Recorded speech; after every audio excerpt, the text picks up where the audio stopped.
Hello and welcome to Voices to Dream. I'm Suzanne Mann, the Challenge Girl, and today I have an extremely interesting guest for you. I think she'll sort of blow your socks off, not only with her life, but then all of the incredible advice she's going to have for us as well. Not only in her, I don't know, you might sort of think of her as having an expert field in parenting, but truly in life skills as well. So I just wanted to quickly remind everyone, please, to like, share, subscribe, and comment. Not only on the actual podcast, but even, if you see one of my posts on Instagram, Facebook, please feel free, especially to comment and to like and share, because I love seeing your comments, and I'm pretty sure you'll always get a response from me, because that's how I get to converse with you guys as well. So enjoy the show and have fun. Here it comes.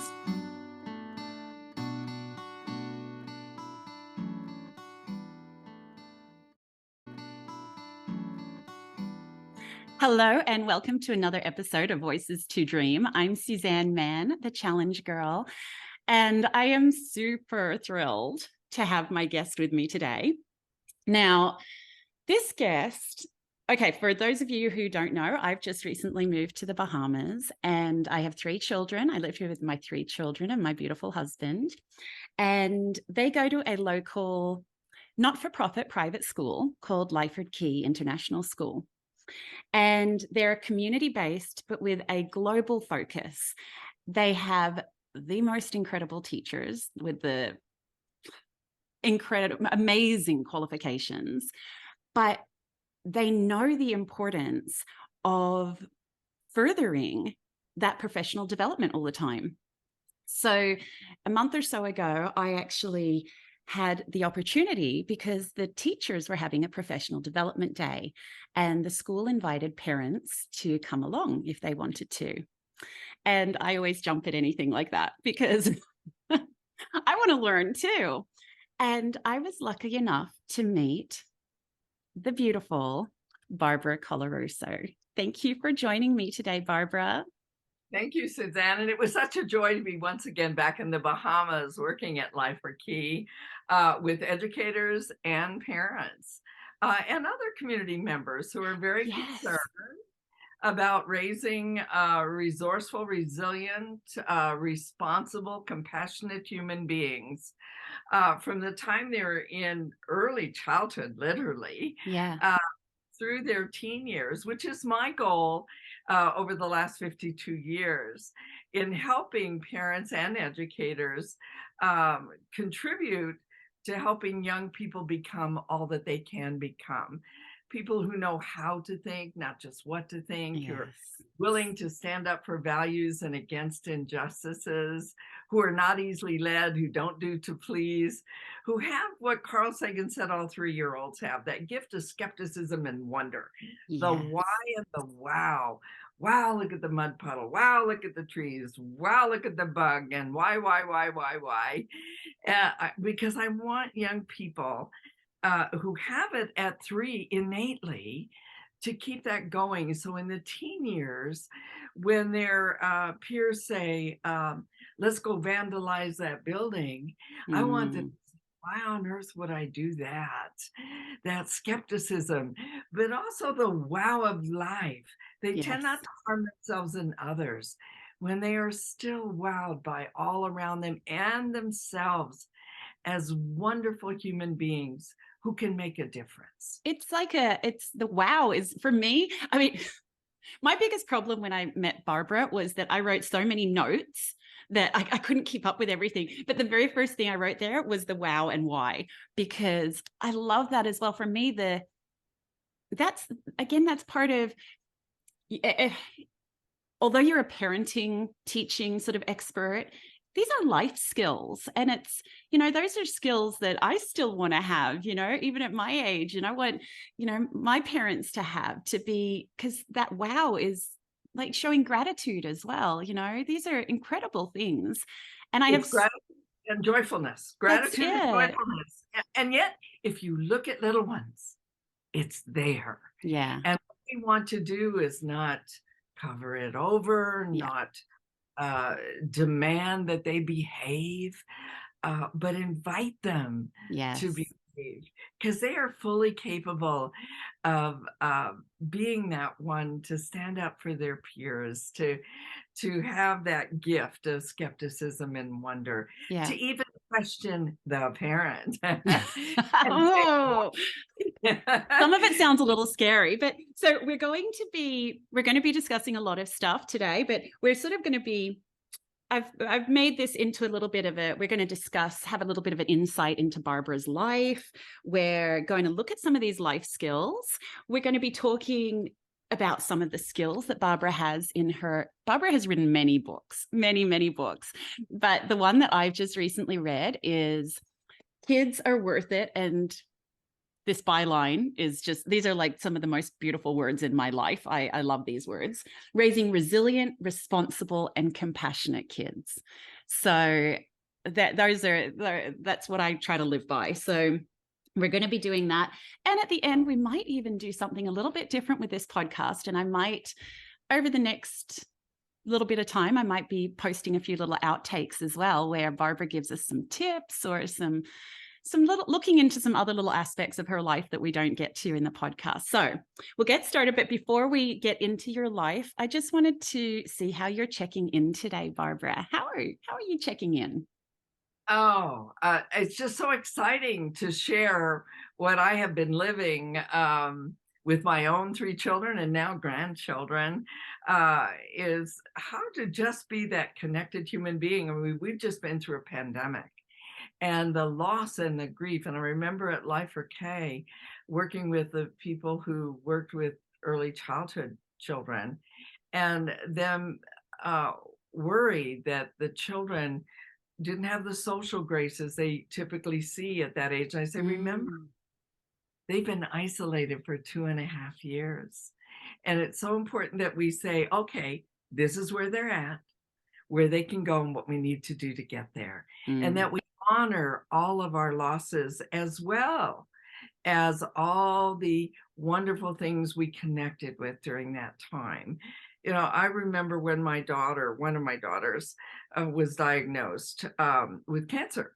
And my son was so upset because a peer of his had committed suicide.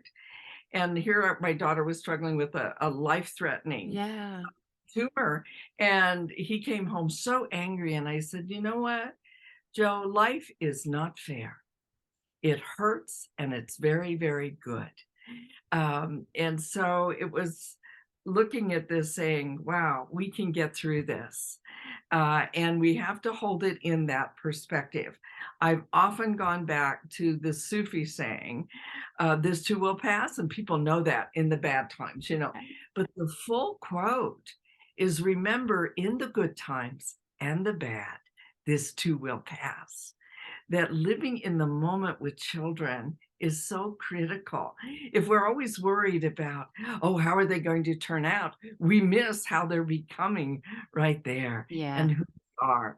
And so it's been my passion. I started out as an educator in special ed, working with kids who had many special needs, and then went into working with young offenders who many of them came in like, hey, you know what I've done, and why would you even want to have anything to do with me? Yeah. And I would say to them, welcome. And yes, I've read your record and we'll get through this.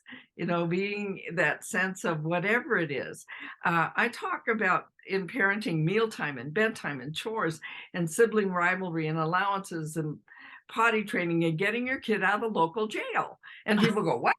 You know, I say, you know, kids have to feel in peer pressure. Those things can happen. Yeah. And so and they laugh a little, and then some of them are sitting there saying, yeah. And others are coming up to me and saying, well, you know, my kid was in jail and it was devastating and we got through it. You know, that we can get through this with our children. So it's looking at all the parts of a young child's life and not being Pollyannish about it. recognizing that when they make mistakes or cause mischief or create mayhem, that yes, we are there for them and we can get through this. Yeah.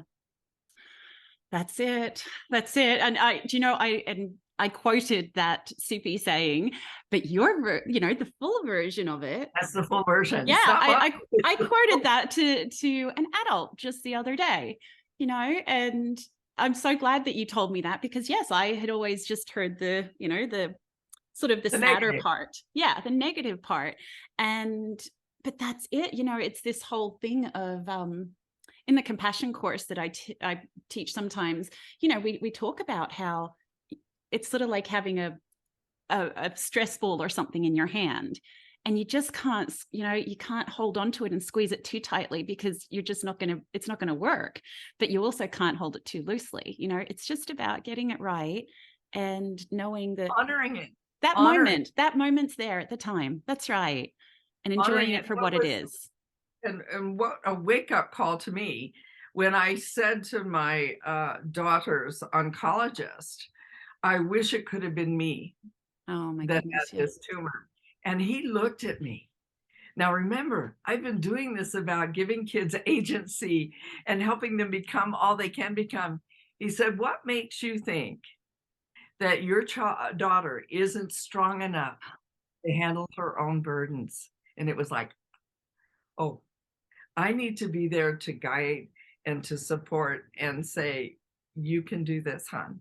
Oh, And it was a reminder to me that we all have our own journeys. All of our children have their own journeys.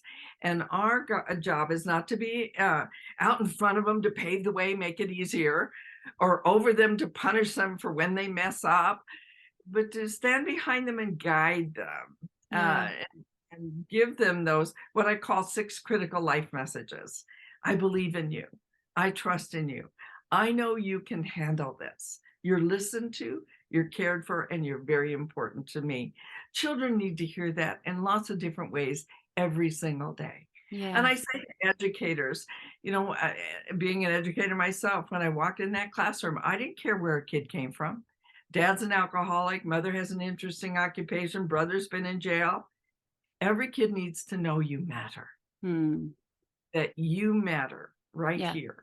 And again, everyone needs to know that. And I have to ask, and although that, again, that gave me God bumps, that your story about your daughter, because I would be, I'd say the same. I feel like any parent would say the same. So to have to step back and take that breath and think about that, that's so hard. How did your daughter cope? Oh, she was 17. She's now 46 and has a wonderful son.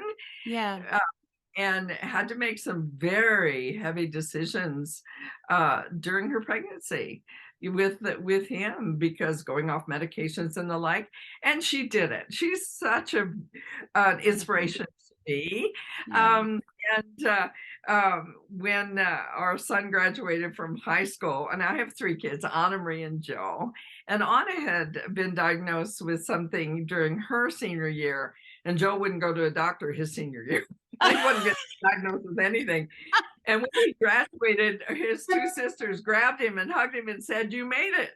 Now, I know some of the teachers were going, yeah, we weren't sure he would make it through high school. Oh, no. That wasn't it. What they were saying is you weren't diagnosed with anything. I know. It's like the Coloroso curse. Yeah. Oh, no. It's not really reasonable, because things happen in people's lives. But that was their joy, and to see them, and the teachers were clueless. It's family gifts to one another. That's it. Both of my eldest and my middle child both had hernia operations in kindergarten. And so when my youngest started kindergarten, they were exactly the same. They're like, this is the year of the hernia operation, just so you know. Yeah.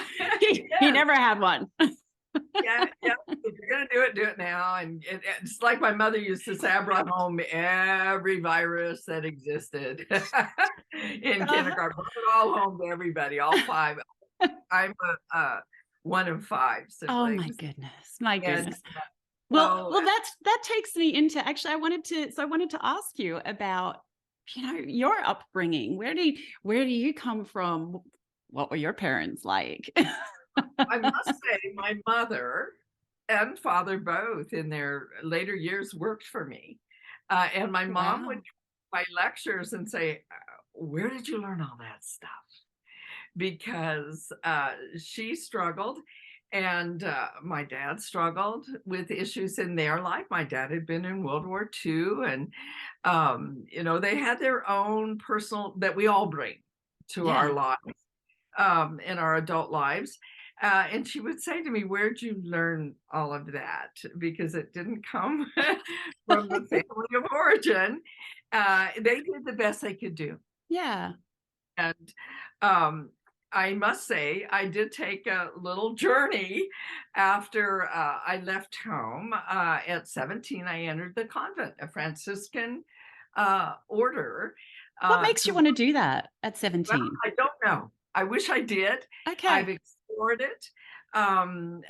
We did have my dad had his auntie who had 4 kids. One was a Carthusian monk who Wow. studied under Thomas Merton and then became a Carthusian rather than a Capuchin.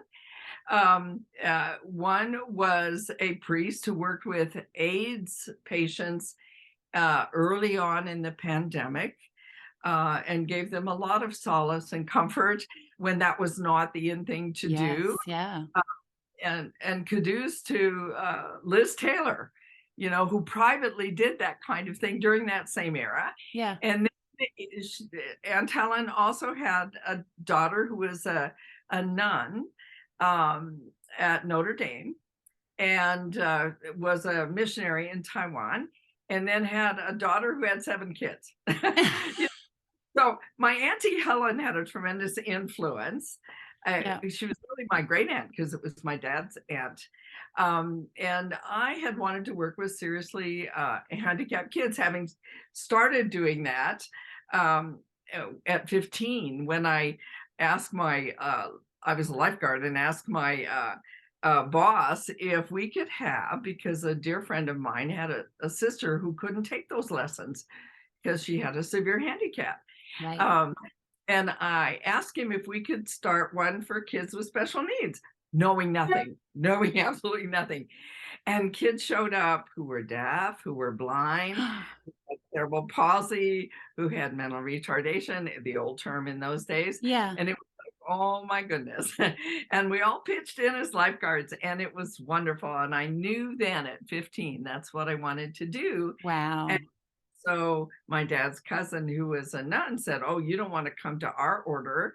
You want to go to St. Francis, Franciscan order, who have the school for seriously handicapped children and adults." It's where those of you who are American would know where Rose Kennedy was, John F. Oh, Kennedy's sister. yes. Father had her lobotomized at puberty, and she was seriously disabled after that. And so our nuns took care of her. And Wow. it was a fascinating school. And I've got to tell you, in terms of my convent training, it was during the civil rights movement. We were active in civil rights issues, which I got to tell you, coming from my small town, was a wake up for me, and a wonderful wake up. And then working with these nuns who are dedicated to working with children who many people saw as outcasts and didn't belong in society, and treating them with the dignity and regard and pushing them to be all they could become. So the way I Beautiful. look at my convent experience was glad I went and glad I went left. Now, what made you leave? I just knew that this was not for me. I was 17. They don't even let you go in that young anymore. Yeah. Uh, I got a phenomenal education in all areas of my life at that point. And there were 3 vows. You take the vow of poverty. I grew up very poor, so um, I was living better than I had. At home, yeah. Chastity, I was too young to know much about that. And the last vow was obedience. Mm. And It was during Vatican II, big changes happening, and that I often ask people after they've heard my last lectures, which vow did you think I struggled with the most? And it was obedience. Uh, and in the true sense, it's obedience uh, to living a good life and a righteous life, and caring deeply about other human beings and caring about yourself. And so I'm glad for those gifts. Yes, However, within the structure of the church at that time, very different. to an archbishop was hard for me. Yeah. And if you know my work, it's raising young human beings Mm. who develop a sense of inner discipline. Yeah, and think for themselves. Not only think for themselves, but care deeply enough about themselves. I go back and I had a wonderful education in theology, studying all the major faith traditions in the world. And Martin Buber said, I am I and you are thou. I'm unique and you're unique, and we have a common humanity. You can't just say, I'm out giving to other human beings if we haven't nourished ourselves as well. So I cherish those gifts, and the gift of community and seeing activist women, strong women in my life during that time. And I often talk to my mother about that as she helped with raising our children, their Yeah. grandchildren. Um, and that was so important. Yeah. Be a strong human being in relation to others. Sometimes I think in our culture, it's all about me, me, me, me, me, forgetting the I and the thou. And what I see today, which is very scary to me, is that sense of I am I and you're an it, you're outsider, you're different. And when we exclude other human beings because of their race or religion or gender or physical or mental ability, it destroys that I, thou, and our common humanity. Archbishop Desmond Tutu from South Africa said, we're interdependent, interrelated, and interconnected. And I want young people to be able to hold both in tension, that I am unique.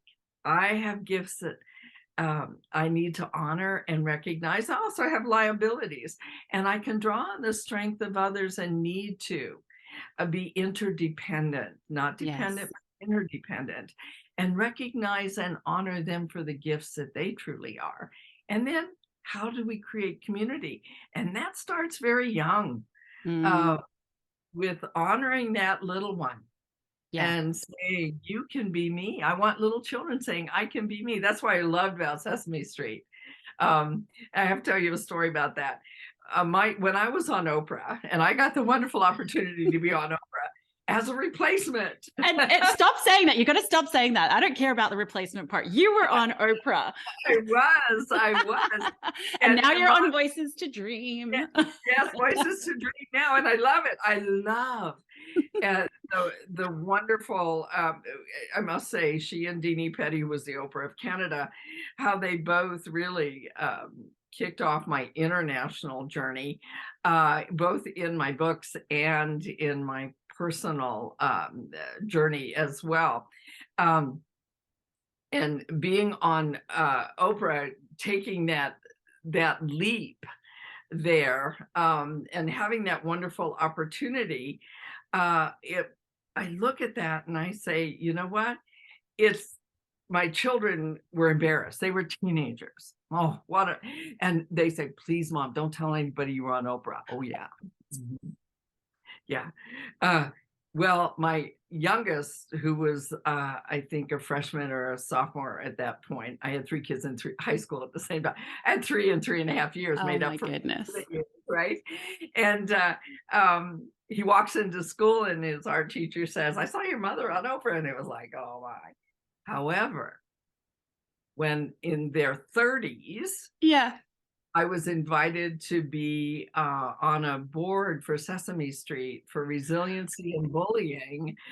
They thought I had arrived because I got the opportunity to help develop a program on bullying for Sesame Street. I mean, wow, it's amazing, and they're in their 30s. So I had finally arrived. You know, and I have my little big bird in the office. Wow. Well, you know what? If I make it onto Sesame Street or Oprah, I'll be pretty happy. Yeah, well, I wasn't even on it. I just got to be a consultant for Yeah. it. And if you want to see the one, it's called Big Bird and the Good Bird Club. Oh, And I wow. marveled at Yeah. how you could take my book, The Bully, the Not So Innocent Bystander, and bring it down to the level of 3, 4, 5-year-old. You did a Wow. magnificent job. Yeah. Magnificent. What was it called? Big Bird and the Good Bird Club. Big Good Bird Bird. was invited to be on the Good Bird Club. Good Bird Club. Yeah, Okay. but I'll see if I can find it. Pigeon was a bully. Wow. I love that. How Himself. crazy are our children sometimes? I mean, seriously, to say, don't tell anyone you're on the Oprah show, Mum. Yeah. Crazy. Well, Yeah. well, so you loved doing the teaching. You I went still from love the it. I'm nunnery. still Well, this is it. But then what inspired you to go into helping the parents, writing the books, giving the talks? Oh, I don't like to write, so we'll say that right up front. And yes, Well, you've written quite a few. It's not my favorite thing. I lecture it and then write it. Right. Well, I started out as an educator, and then in my teaching ended up at the University of Northern Colorado as an adjunct instructor and a teacher for children who were being adjudicated in the courts and then trying to get back into the public system. So we were kind of like the halfway there. So going from teaching kids with special needs in terms of disabilities and their mental abilities and like to dealing with juvenile delinquents. I love that work.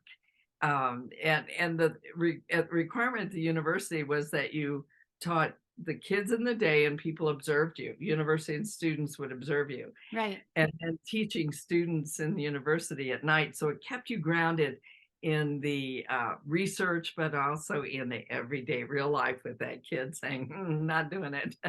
So then one of my students at the university graduated in administration in education and invited me to speak at a conference in their district.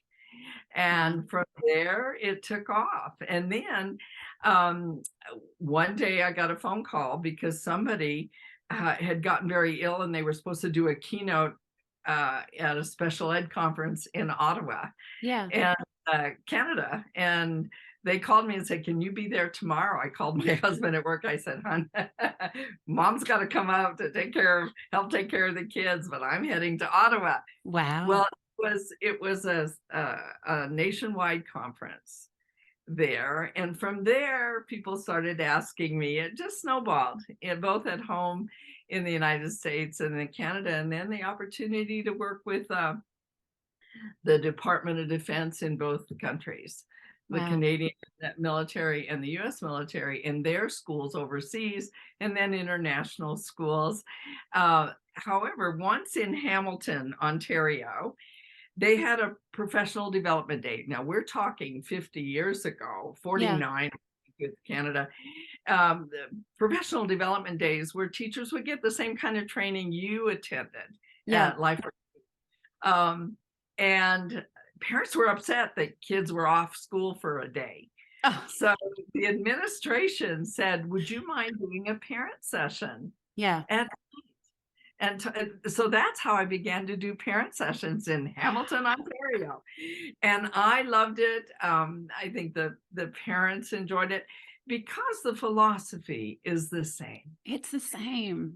I have 3 basic philosophical tenets as a parent and an educator. You don't have to have the same 3, but you have to know where you're coming from. And I said, 1, kids are worth it. And we have to believe that, because I know in education, you're not in that field for the money, and you're certainly not in parenting for the money. No. 2, I won't treat a child in a way I myself would not want to be treated. If I wouldn't want it done to me, why on earth would I do it to a child? And 3, if it works, whatever I do, it must leave my dignity and my child's dignity intact. And so if that's where I'm coming from, we need to look at where each one of us are coming from. And some of us came from not the healthiest backgrounds, and some came from very dynamic families. Yeah. They grew up where parents had it together, they had it together. The rest of us who came from less than vital, functioning, healthy families, our toolbox, we reach into that toolbox, we want a hammer, we pull out a hatchet, we make a mess of whatever we're trying to do. And then we start running to parenting workshops and we read parenting books and we take a technique from here, a technique from here. If it's in a book, it's got to be right, wrong. We have to look at where am I coming from and bounce everyone else's ideas, including your own parents and including those around us and including people who so-called are experts. I always say I'm not a parenting expert. Learning educator. Right. And I grow as people give me examples and as my own children have grown. And now we're in the age of influencers and media and cell phones that I certainly didn't grow up with. And it was not an issue for my own children, but my grandchildren are struggling with that as their parents are, and the balance. But if you know where you're coming from, and you can look at that and say, okay, they are worth it, won't treat them in a way I wouldn't want to be treated. And if it works and leaves both of us with our dignity intact, then that's a valuable tool for me. Again, you don't have to have the same 3, but you have to know where you're coming from. Yeah, know what they are. And a parent. Yeah. Yeah. And I've often said, teachers can have so much patience at school. And then they're tired, worn out, and frustrated. And they say, how come I can do that with the kids at school, but my kids are driving me crazy, kind of thing. And you have to say, you know what? Each one of these kids are unique. Yeah. And they're special. And everyone matters. Yes. And well, that's, and I don't know, I've learned very well that your kids respond to you as a parent very differently to how they respond to other people. It's that safe space thing at home that, can be very different. But that's actually, so normally I'd ask about making, I'd sort of look at the big picture of making a compassionate world and stuff in this part of the podcast. But you have so much knowledge to give us. And I feel like we sort of can start from the other way and go up a bit, because you've got these tips and skills that you can help us with that are helping not only our children, but ourselves, our relationships, to be more compassionate and give everyone those, put some extra, maybe brush off some tools, dust off some tools in the toolbox, or add a few. Add a few in. That's it. And for me, that was where, it was so helpful. And definitely with all of these books, like I was so excited when I heard from you and was trying to absorb it, and then went out, got the book and reading it, and so excited. But you have to, this isn't something that happens overnight, is it? It's like, I relate a lot of things back to exercising, but you cannot just go in and lift up those heavy weights and just do it. You have to start slow. You have to take the time. And one of the things that, I'd love to know your thoughts on this as well, but one of the things for me with parenting is that I find we sort of don't, I personally do not necessarily take the time to step back maybe after a situation has happened, step back, review it. In an office situation, you'd probably review it, process it, learn from it, and move on, which actually makes me think of your mistakes thing. Yes, This is it. So, and in parenting, you don't do it, you're not necessarily giving yourself the chance because the next thing's happening. Dinner's got to get ready. The next day's on. How do we start, Barbara? Well, I go to the 3 R's: rest, recreate, and rebel. Mm, We need to give time to ourselves. We have to walk that talk and talk that walk with our children. We have to show them that we can pull apart, that we can take the time to be calm and the like, to rest. Recreate, play. Play is so vital to young people and the way they learn.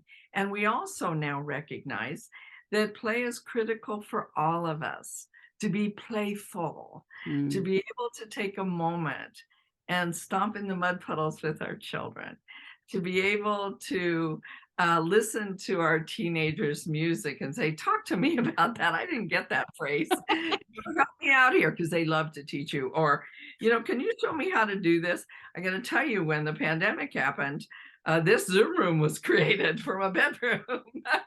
And I had to call my 3 grandchildren, who were 12 and 11 and 10, Yeah. and say, how does Zoom work?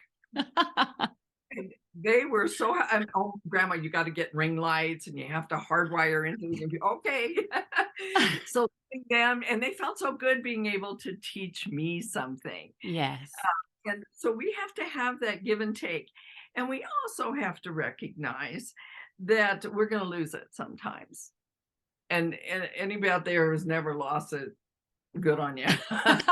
You're not real. And I'll break your arm, I'll wring your neck. You're never ever going to the grocery store with me ever again. And you're grounded for 6 months. I had a dear friend who grounded her adolescent for 6 months, including senior prom. And I said, why on earth would you do that? I don't want the kid home for 6 months. I know. And when you've lost it, what you can say is, kid, I blew that. Hmm. I'm going to walk outside, take a deep breath, and start over. Come back in. And by the way, help me come up with something that makes sense, because grounding you for 6 months is something I'm doing to you. You're not taking responsibility for what you just did. And I'm not serving you well when I do that. Yeah. It's okay to do it. Now, if every day you're losing it, get help.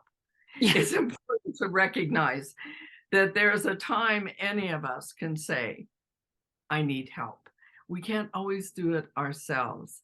And sometimes we have this sense of nuclear family, which in the word nuclear, it can explode. And we need to say, I need help. Yeah. And it's okay to do that. And recognize when we lose it, it says to our children, this is how you come back from losing it. Yes. But losing it all the time. Yeah. You get help. And you talked about, home being safe harbor. It needs to be. I just remember with a smile when our youngest was invited over to a friend's house, and we went through the manners thing, having manners, not etiquette, not follow the rules, but being gracious at someone's home and eating even if you don't like it. Only exception is if you're allergic, and they weren't. So having manners. And the neighbor called and said, my goodness, it's such a joy to have your son here. His manners are something I'd like my children. And I said, you got the right kid? You got the right kid. The dark-haired kid who came over to your house, because he felt freer at home, but he knew what we had taught him. Yes. And it's so beautiful. Because we taught them. And it was just so heartening. And we need that once in a while, a little bit of feedback. And it's also important that children have extended family, not all blood related. Yeah. My family moved from New York, Staten Island, New York. Everybody was there, all the relatives, to Fort Morgan, Colorado, a small town where my uncle was the barber, the only biological relative. But I sure had a lot of aunties and uncles I didn't know for years weren't really my biological aunties. It's just that's what you did. You had extended family. And now we have made sure that our family is extended beyond bloodline. Yeah. And I want children to know you're welcome in our home. Yeah. I want families to know. We took in Bosnian refugees during the war, which was the greatest Wow. gift for my children and us, more for us than for them. And now they are family to us. And the holidays, we all come together and the like. So it's so important to um, make sure that our children have other people besides ourselves. Yes. I remember telling my uh, nieces and nephews in their teen years that if you run away, come to our home and we'll make sure you're safe, just so you have a place to run away to. And one of my nephews did run away, and I said, "Look, we just got to call your mom and dad and say he's safe, he's okay." And Yeah. one of my kids said, "Where do we run to?" Think that through, yes. But and you also mentioned, that we're safe harbor. I had told a dear friend in the midst of an ugly divorce, and she was so frustrated that every time the kids came home to her from being at their dad's home, that they just went to pieces and were angry and frustrated. And I said, that's because it's safe here. You've got to understand they don't have to humiliate you or degrade you, and there's certain limits, but they need to be able to vent Mm. uh, and feel safe. And just know that if they don't feel safe at the other parent's home at puberty, they'll quit talking to them. Right. Yeah. They won't feel safe. Yeah. And that's their loss, the other parent's Yeah. loss. Children need to feel safe. Yeah. And you need to understand that sometimes when they're venting to you, that has nothing to do with you. It has everything to do with what's going on in their life. It's not always easy, but yeah. I get Oh, it. it I get isn't, it. right? Yeah. And when I'm lecturing, sometimes I'm going, well, yeah, I know that because I did that. Yeah. Yeah. Well, Yeah. and you talk about just going back to you saying about having the community or the village, you know, that's so it's really I don't know, I really see that as being lost a lot these days. And for me, I don't know, one of the things, I guess like a little piece of advice maybe to give to people, but one of the things that I've noticed is that, again, it comes back to you have to start trusting people and, trusting other people or being your authentic self. That everything doesn't have to be a show. The people who come over and see your house looking perfect all the time, no one has a perfect house all the time. It's okay to, invite people in and be folding your laundry, you know? We have a little rock that I still have in our townhome as we had downsized as we got older happily, Yeah. which a long time ago. But I still have that rock. An immaculate home is a sign of a misspent childhood. It's a rock right at the doorstop, Yeah. And I remember one of my oldest daughter's friends coming over and saying, "It's so comfortable at this house." I'm thinking Yeah. laundry there, and because her home was a designer home, and Yeah. it looked beautiful. And what we want is children to feel comfortable. And I remember when one of our middle daughter's friends came over and said, "Mrs. C," because they always called me Mrs. C. "Mrs. C, why isn't there a coffee table here anymore?" And I said, well, it just needed to go for a while because we had in our home, my office and my secretary's office, hers was the biggest because we were the daycare for her children. Right. There was always one of us adults around, right? I love And it. one day her daughter was on top of the glass top of the table. None of my children had done that. Her two brothers never did it, but she was on top of it. Well, it went. There's a time during that period, it came back later, Yeah. Yeah. still laugh about it. And a little friend drew a Buzz Lightyear permanent marker on a beige couch, leather couch. Beautiful Buzz Lightyear. I took a picture of it.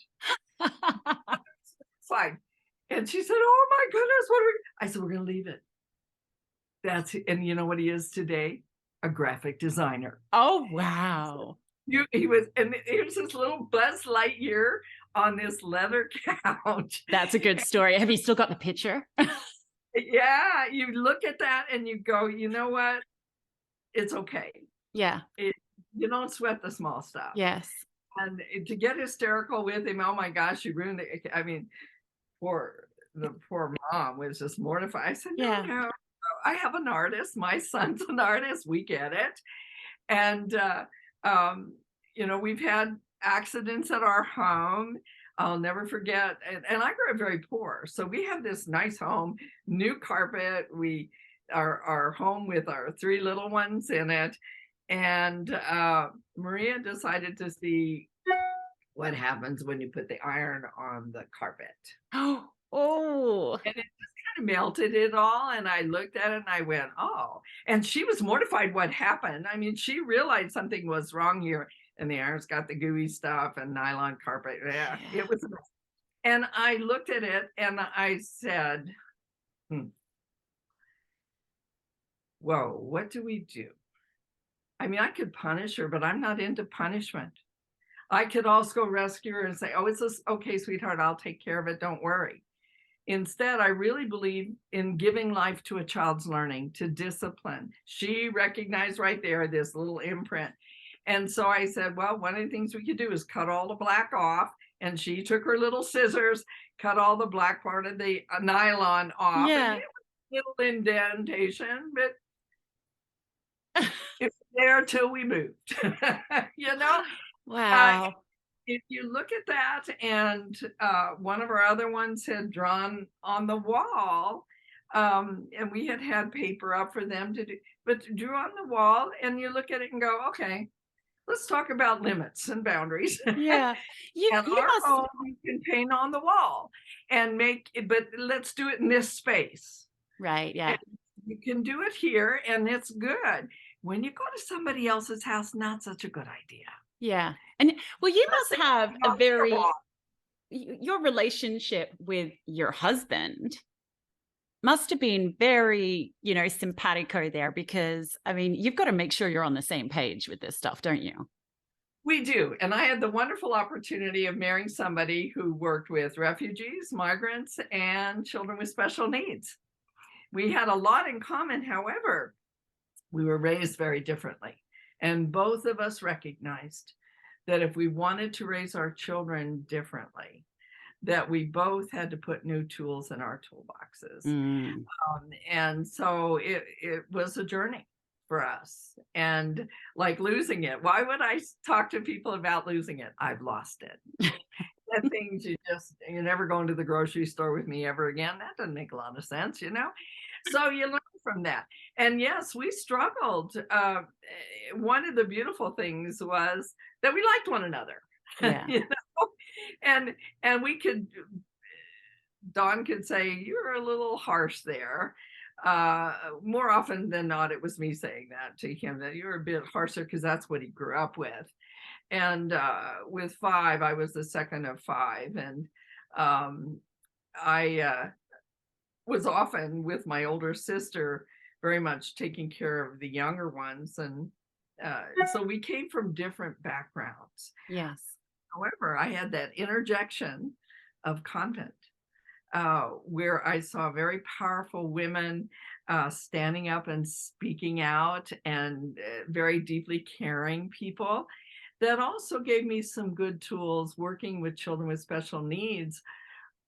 For instance, one of my favorite duties as an educator, and I worked from kindergarten through university, and my favorite was middle school. Yeah. However, one of my favorite duties was lunch duty, and other teachers go, really? Because at the St. Coletta's, which is where the largest institution for kids with special needs at that point, lunchtime was delightful. There was always music playing, very pleasant music.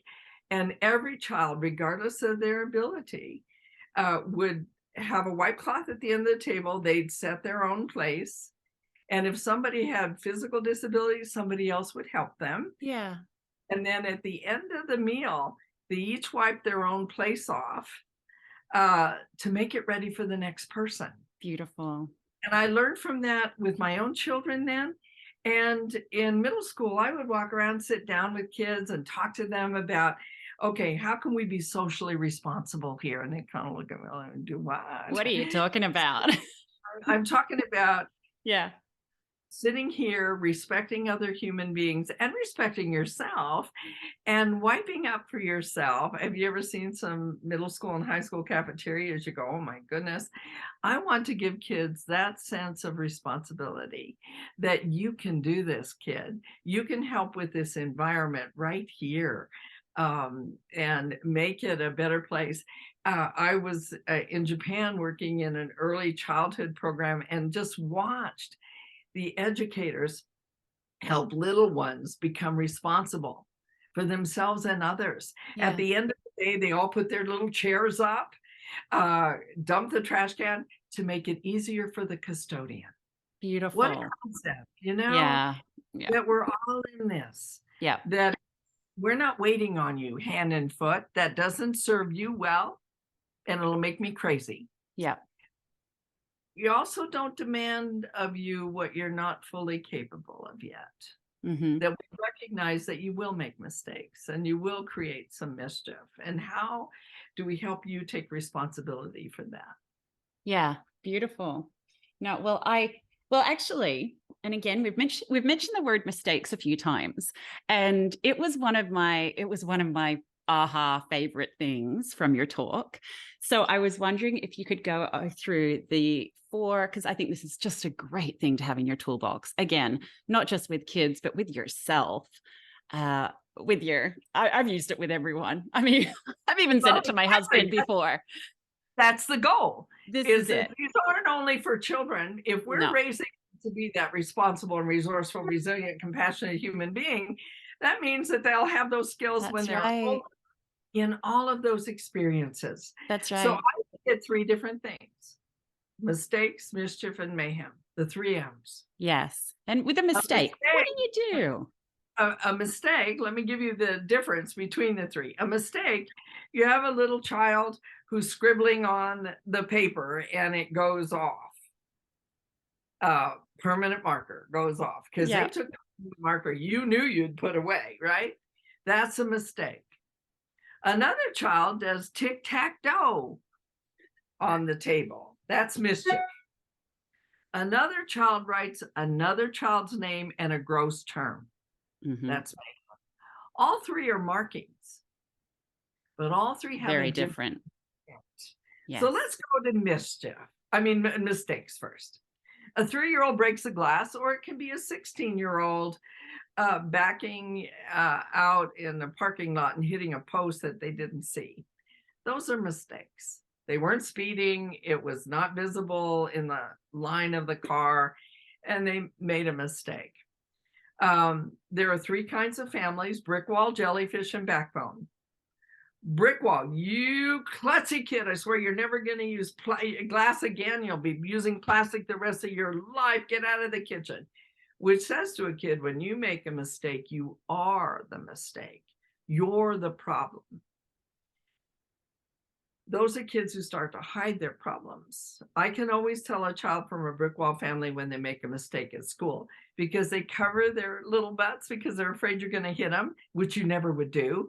Or they cover their ears because they're afraid you're going to scream at them, which you never would do. But that's what they're expecting. Yeah. Jellyfish. Oh, sweetheart, what was I thinking giving you a slippery glass? Oh, my goodness. Come on over here and have some chocolate milk while I clean this mess up, which says, when you have a problem, it's somebody else's fault. Definitely not me. And then I get your kid in school and he says, wasn't my fault. Worksheet wasn't dark enough. Teacher didn't give me enough time. The kid behind me was bugging me. Or the classic, you don't understand, teacher. He hit me back first. No ownership. Backbone parent, though, if you look at a backbone, it gives you flexibility you don't get from a rigid brick wall. And we need to be flexible raising our children. I mean, I have 3. They're like day, night, and afternoon. So we have to be flexible with our children. We're rigid brick wall, it's my way or the highway. And that you will be punished, not disciplined. And there's a huge difference between those 2. And jellyfish, there are 2 kinds, jellyfish A and B. Jellyfish A is anything goes.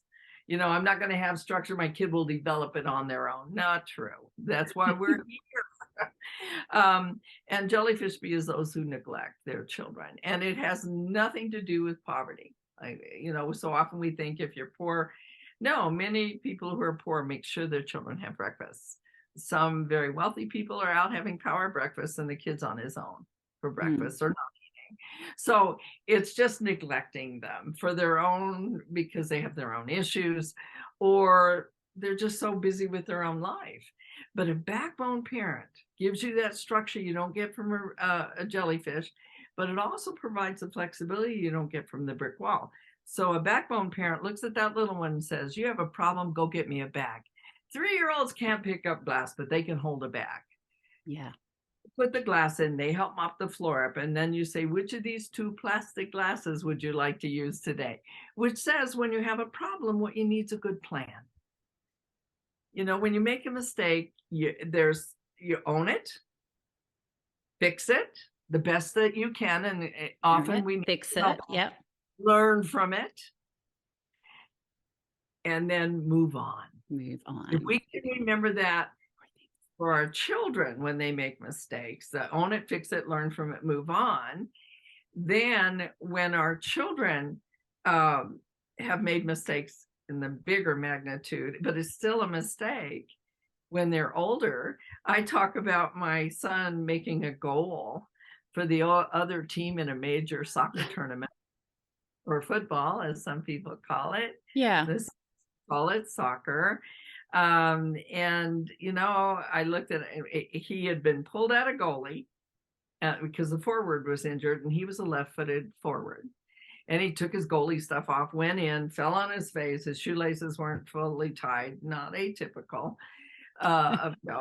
And he fell flat on his face, but picked himself back up and ran down the field as his own goalie's going, no, Joe, no, Joe, no, Joe. And he wasn't in tune with the goalie. He was in tune and making a left-footed goal. And as soon as he made it and saw his goalie, he knew what he had done. Oh, and no. It was about soccer tournaments. No, if the other team is held to 0, you can advance further. Well, that didn't happen because he hit the goal. His coach was so wonderful. Called him over and said, Joseph, get over here. And Joe's going, oh, no.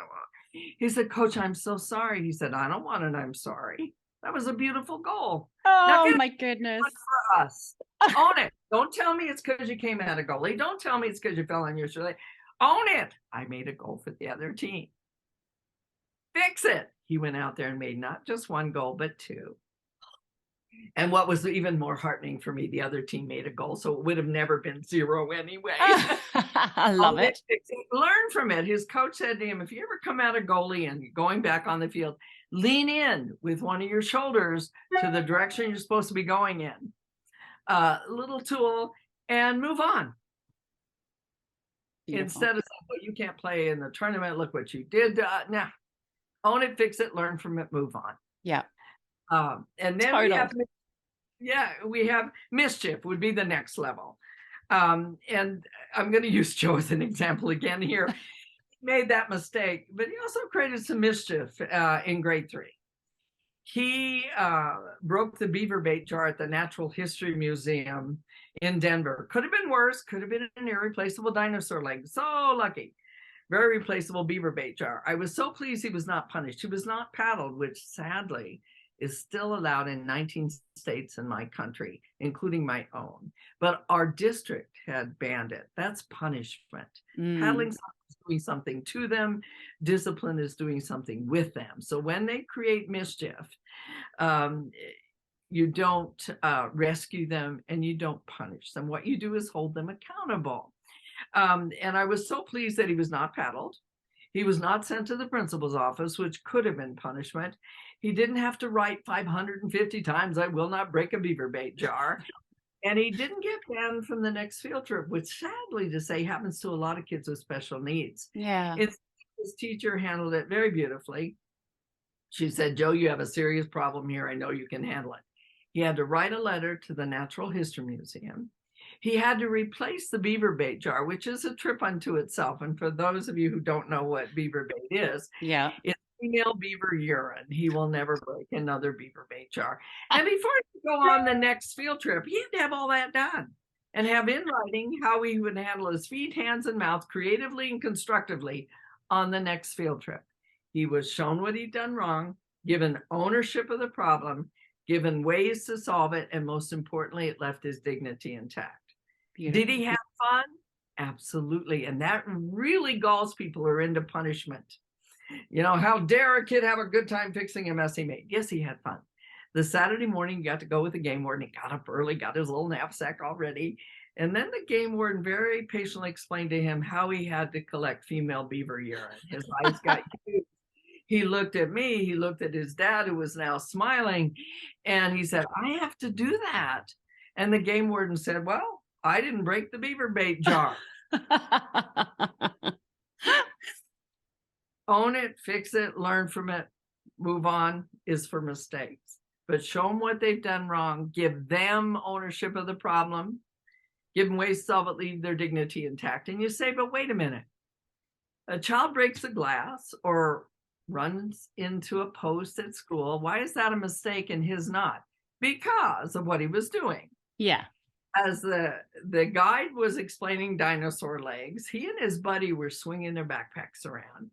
And his buddy hit Joe. They're both laughing. So Joe's going to swing his backpack back. And as he did, his strap on the backpack extended. His buddy ducked, beaver bait jar. That is not a mistake. That is mischief. Yeah, mischief. So Yeah. Looking at that difference is so important. And another whole conversation is the mayhem. That's much. And I wrote a book about it. It's called The Bully, the Not So Innocent Bystander. And what I want to raise children is to take not only ownership for your own behavior, but also watch out for other human beings. When the high status social bully says to all the other grade 8 girls, I don't like the new girl. You want to be in my group, don't eat lunch with her. I want your daughter to be the one to say, that's mean, that's cruel. And have the courage to go sit next to the new girl. And she will do that at cost. She's not going to get any scratch and sniff stickers and stars, catch and being good awards, lunch with the principal. She's probably going to get, oh, Miss Goody Two Shoes, or you're next.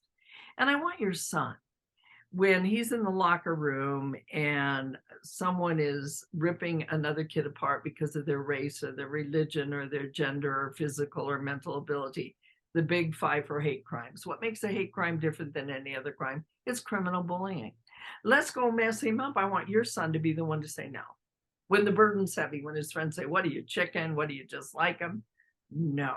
But how on earth can we as parents raise young people to be willing to stand up at cost to themselves? Yeah. Because he's going to get, what are you, chicken? What do you just like him?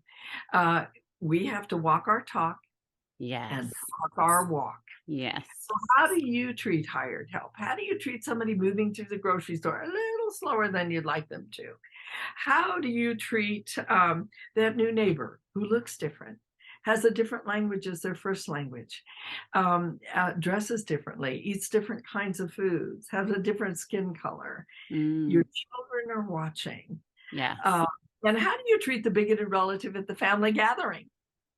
We all have bigoted relatives. Yeah. Some just are on the branches yet in the family tree. They're right there at the dinner table, spewing bigoted comments thinly disguised as jokes. Can your children hear you saying, I'm bothered by that, or that was racist, or that was sexist? When all the other relatives roll their eyes and say, what, can't you take a joke? Not that kind. Because it's laughing at somebody, not with somebody. Yes. Difference teasing and taunting. Teasing is laughing with, taunting is laughing at. Teasing cements relationships, taunting severs them. Yeah. So, our children need to see us doing that. And then when our mom or dad are really upset with us for spoiling the dinner, because of course it was us that spoiled it, not Uncle George with his racist comments or sexist comments. But look, it's Uncle George, he's old. I got to tell you, at 75, no age do we have the right to be bigoted and intolerant. No, age is not an issue here. And so he's old. There's no excuse for that. Can your children see you as your mom is reaming you out, hear you say, but mom, I don't want my children to ever believe it's okay to make those kind of comments. Right there, you are saying to children, when it's tough, you stand up for that other human being. It's important to do that. If you walk your talk and talk your walk, will your children do it? Not necessarily, but they certainly have the foundation to do it. Yeah, And you're showing the way. You've got to be able to. yes. It's work. It's work for us as well. It's not parenting's not just something you're just born with, is it? Nope, nope. Nope. We need to do our professional development too. You know how we become parents? Only through our children and the children in the neighborhood and the people we extend ourselves out to. And that's why people will say, but that person doesn't have any children of her own and she's teaching mine. Hey, Yeah, they by teaching children too, yeah, and they have insight into your child that you may not have. that's So we right. have some grace there. That's right. Yeah, Well, and know Barb, that older people can teach too. that's right. That's right. And Barbara, I'm going to just ask you a question about how we can stay in touch with you in that as well. But just so everyone knows, I think Barbara's still got a bit of time for me. So we're going to do a few little outtakes for afterwards, because I told you she is so interesting and has so much to tell us. But for now, how do we find you? I mean, so you've got is this your most recent book, The Kids Are Worth It? No, it is the most updated though. The most updated, yeah. So this is my first book, and it was written 25 years ago. Wow. And has been updated since. It's the most updated of all my books. However, no, I say that. The Bully book that I wrote in 2000 has been updated more often because of one thing: media. The change in the media environment. Yes. And online bullying and being targeted online, how to deal with that, which didn't exist in 2000. Right, so yes. The Bully book has been updated. How do we find out about all of your books? Do you have a... well, you can go to our website, kidsareworthit.com, www.kidsareworthit.com. So that's your website that has all of the books on it though as well.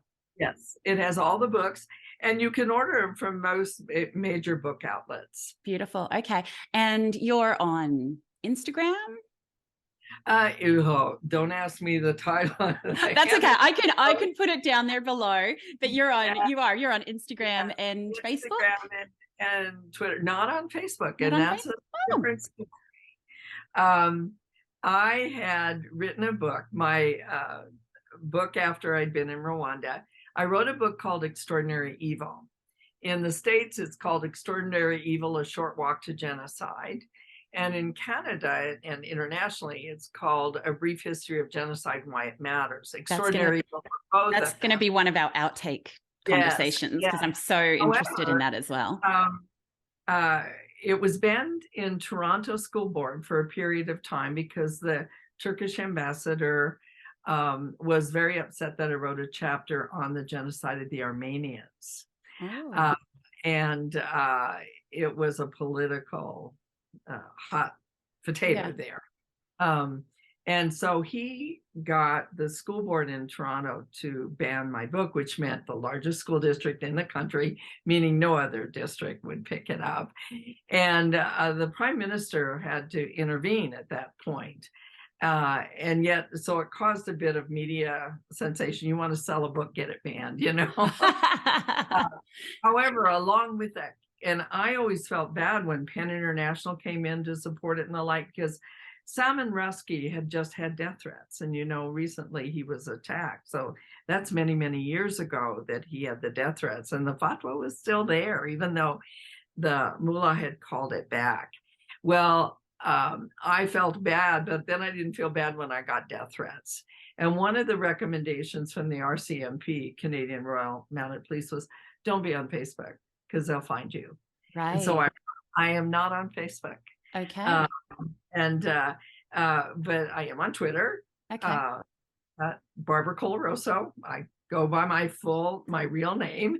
Okay. I've had I've had 3 names. I told my husband he leaves me, he changes his name. I was Barbara Regan. I'm Black Irish. I'm the Yeah. dark Irish. And then Sister Joan Clare, and then Oh, of course. Barbara Yeah. Coloroso. So I've had 3 names. I'm done. And so no, I am not on Facebook. Okay. Okay. Well, Instagram, Twitter, your website, I'll put all of those up, or I'll have them in the bio for if you're on the audio as well. And And info.kidsareworthit yes. at gmail.com Yes. is also an email, and it comes directly to me. Amazing. And I answer them. If you go on our website, Kids Are Worth It, there are handouts for every one of my books. And there's also, I took the bully book during the pandemic for educators who were struggling with online presentations and kids targeting one another during a Zoom class. And I excerpted my bully book. So if you punch the top corner of Kids Are Worth It website, there's a 70-page download Wow. that summarizes that. And Mistakes, Mischief, and Mayhem will be up there soon.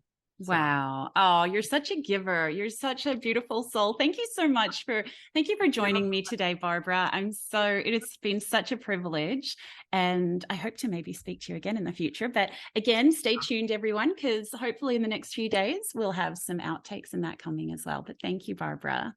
It's been a joy, Suzanne. Thanks for having me.